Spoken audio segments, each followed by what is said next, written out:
Hi, Carolyn. Hello.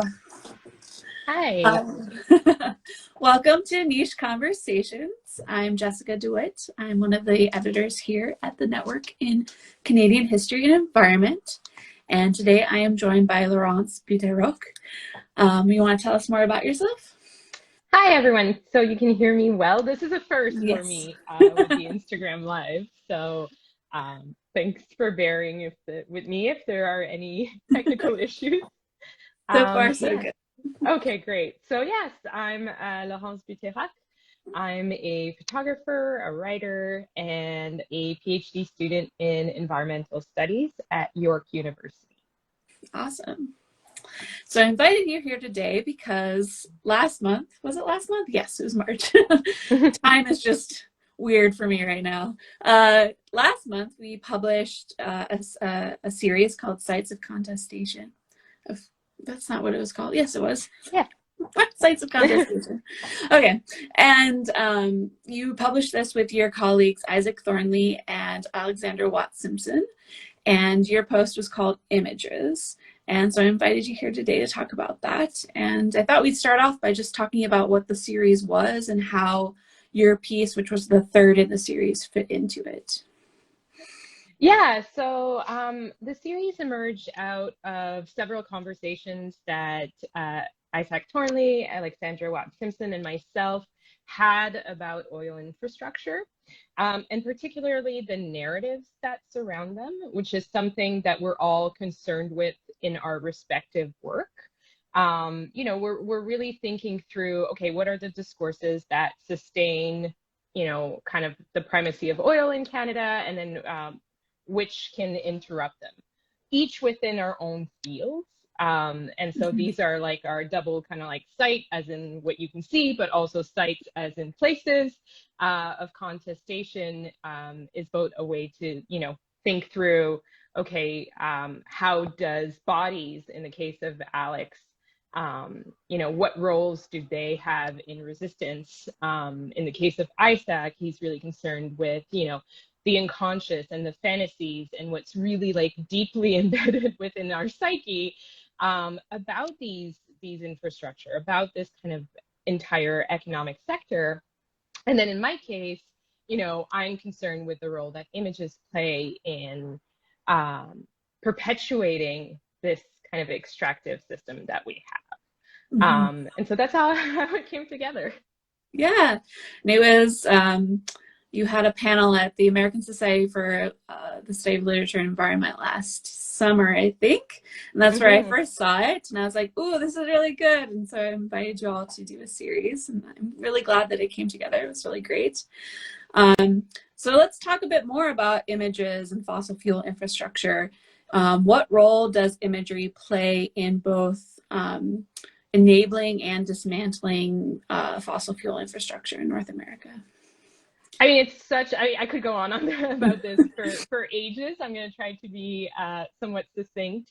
It's such a rich subject because photography has been used so many ways by so many different actors. NGOs, like environmental NGOs, will use it to elicit outrage and then, hopefully, propel people to support their campaigns. Fossil fuel company uses it too to impress their like stakeholders. And frankly, it's not rare for the images to look eerily similar in both those cases.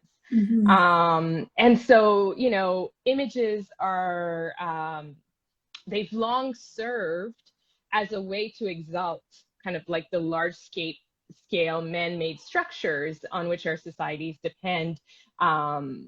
It was the case with like the Hoover Dam, which like was heavily covered photographically. Mm-hmm. And even now, when we take images of the tar sands and of other kind of large scale energy infrastructures, there is that, we've talked about the toxic sublime becoming a genre that Mm-hmm. shows really wide areas, often from an aerial view of toxic activity.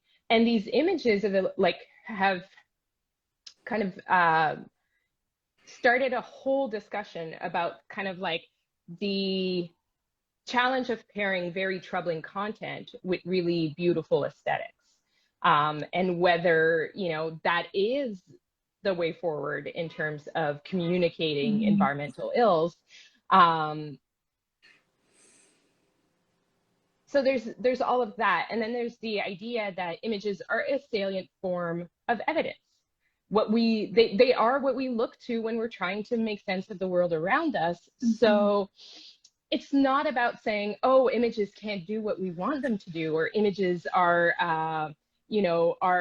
like inherently fraught tools to cover environmental issues, but it's thinking through how can images do the ills justice without necessarily perpetuating some more.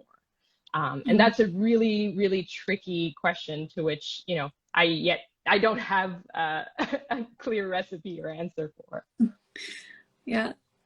I like this idea of how the images that both support infrastructure and also are critical of it are very similar, and how Mm-hmm. it gets me thinking of, representations of pipelines that make them look sublime and like, the pinnacles of progress and human determination. And, it can be very similar to the ones that the protesters use, right? And it's how individuals can look at a similar images and be informed in different ways and have a different outcome from that viewing is very interesting. And troubling and complex. And I also really appreciated in your post how you talk about time and how imagery can kind of link us to the past and to the futures and, that sort of thing. I just really appreciated that. Yeah, well, Um, it's the challenge that Alex, Isaac, and I all I think identify quite prominently in our pieces is the challenge that a lot of these infrastructures, the pipelines specifically, once they're constructed, they disappear from sight. They become mhm, invisible, and so you have this essential network of kind of conducts under our feet, which moves this oil around. This moves it from a site of production or like a site of extraction to a site of production. Often both of these sites can be really far from one another, but both are dealing with a series of environmental kind of like contamination that is mhm. endangering the environment, the health of the wildlife, of the fauna, of the communities around it. Um, and so when that goes underground, you no longer see it. You kind of forget it. And Yeah. the expression "out of sight, out of mind" is there for a reason. And so when we have moments like Keystone XL, or when we have moments like the CGL, Coastal GasLink pipeline, when we have these moments where they're above ground, these moments where they're in our line of sight, and we can Mhm. photograph them. We can photograph the movements that are happening around, and because of them, that becomes such an important moment to be there as photographers, because eventually, unfortunately, we've seen several times they do they do go underground and kind of by that time Yeah. become naturalized. We no longer question them. Mhm. A few years ago, I was traveling the pipelines that connect the tar sands to Sarnia, in southern Ontario. And at one point, we were following Line 3, which is being replaced. But that term replaced is in itself kind of a sleight of language, because what they're actually doing is decommissioning the existing one and then building a new pipeline right next to it. So they're not replacing sections of it. They're not Yeah. like taking out a conduct, putting in a new one. No, they're like building one right next to it. And I thought, there was a lot less kind of media interest in Line 3 because it was framed as replacement, Mhm. because it was seen as, well, this line exists, it's naturalized. And so this is where, in connecting kind of past, present, and future, these images that are taken today of, Coastal GasLink become so important, because they will help us ensure that this pipeline, doesn't become naturalized in the future, that we Mhm. continue to understand that there was a lot of contestation around it, and continue to kind of like shape how we then understand future kind of pipeline Yeah. ideas. Yeah. Cool. It's making me think of some research work that I've done on like small scale dams in parks and how they become part of the environment, once they're constructed, the dams and the, unnatural bodies of water that they create become part of the naturalized landscape in the minds of the people who visit there, right? Mm-hmm. They don't, and if you remove that dam and that reservoir, what have you, then people would be upset because that would be, marring the landscape that they know. A lot of it's about knowing and like being Mm-hmm. comfortable. Um, and just like pipelines are another example of this kind of like human-made object that just becomes part of the land and we kind of don't question it. And I really appreciate that. Yeah, so you're a photographer, which is super cool. And you're doing your PhD in environmental studies. So I thought we'd wrap up today by just, I was wondering how photography plays a role in your research as a whole beyond this piece. Yeah, I mean, photography for me is a site of inquiry as well as hopefully kind of a big part of my research output. I don't want my research output to be like strictly words and dissertation. Mm-hmm. So I decided to do a PhD in environmental studies because I worked for about a decade as a photographer covering environmental issues, mostly in Canada, Mm-hmm. and felt a little bit ill at ease with what my images maybe were contributing to. I started becoming a bit more critical. And if I can put it in kind of, very clear term, I was photographing sites that were heavily contaminated. And a lot of the response I was getting from the public was in terms of, why people are there, they were asking me like, well, why don't they move? If it's so toxic, why don't Yeah. they just move? And on the one hand, I thought, okay, this is, such a failure of imagination to understand that someone is, extremely grounded in place. It's also a sign of privilege to think that, mobility, like to think that we're all afforded the same mobility. But then I also began to question what my images weren't doing. They weren't communicating that groundedness or that Mm-hmm. love for place. And they were also participating in this kind of like dispossession. Because if the solution to contamination is relocation, so if we're saying, oh, this community lives adjacent to, petrochemical refineries or, military Mm-hmm. outpost, then they should move and they leave that space, well, then that space is up for grab by that very industry that they were contesting in the first place. So it is a strategy of dispossession. And I suddenly realized that my work, by focusing very heavily on the ills and the injury and the harm, was cementing these notions that these spaces were kind of so damaged, so contaminated, that so polluted that the solution was to leave them.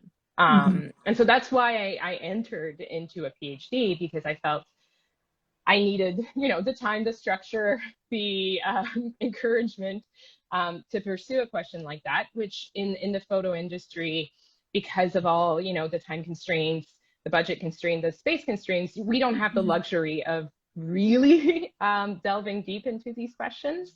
So I felt like that was necessary, kind of taking a step back. And I'm hoping that what's going to come out of this is going to be some suggestions on how maybe we can create more complex visual storytelling. How we can, yeah, just be, not necessarily expect one image to do all the work, but to be able to have a body of work there. So it's kind of the end all and be all of my research is photography. That's awesome. I love that story. And it's like, it's very helpful for other people who have, encountered certain other similar situations in their own research or work, like those realizations where you're like, maybe I'm not on the right track, or maybe I need to, you know, switch the angle that I'm coming from, or maybe I don't have the tools yet to do this work in the best, you know, ethical manner. I've definitely been there. So I appreciate you sharing that. Yeah, so Laurence has a website with your photography and stuff on it, which you can check out. And the Sites of Contestation series is on our NiCHE website. It's bodies, consciousness, and images, correct? Yes, Yeah. and they're all great. It's Yeah. such a, you know, I'm so grateful to have so many colleagues within environmental studies that are concerned with oil infrastructure in their own respective ways. Yeah. Because I'm learning so much from their work, and all of it like intersects. Yeah. Images are not the sole communicators for oil infrastructures, Yeah. and so seeing how they play within a much kind of like broader discourse is also very important. Yeah. I love interdisciplinary dialogue, and all of us have so much to learn from each other. And yeah, it's great. Well, thank you for joining me today. This was fun. Thank you. Yeah. Take care.